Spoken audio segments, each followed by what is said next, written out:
Guys, আমি আসলে আপনাদের বললে বুঝাতে পারবো না আমি আজকে কতটা হ্যাপি। মানে এতটা হ্যাপি আসলে আমি আপনাদের বললে বুঝাইতে পারবো না। এই 26টা বছর আমি একা একা এই বিছানাটায় ঘুমাইছি। আসলে আমার জীবনটা সার্থক আজকে। আমি আমি যা চাইছি আমি আজকে তা পাইছি। আসলে সেই কষ্টের কথা, এই যে 26টা বছর যে কষ্ট করছি একা একা, সেই কষ্টের কথা যদি আসলে বলি বুকটা ফাইটে যায়। আর দেখেন গাইস, আজকে আমি একা না, আমার সাথে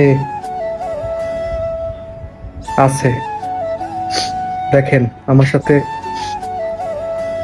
সেও আছে এখন। এই যে এই 26টা বছর আমি কষ্ট করছি, এখন আর কোনো কষ্ট নাই। এখন এইটি আমি শান্তি।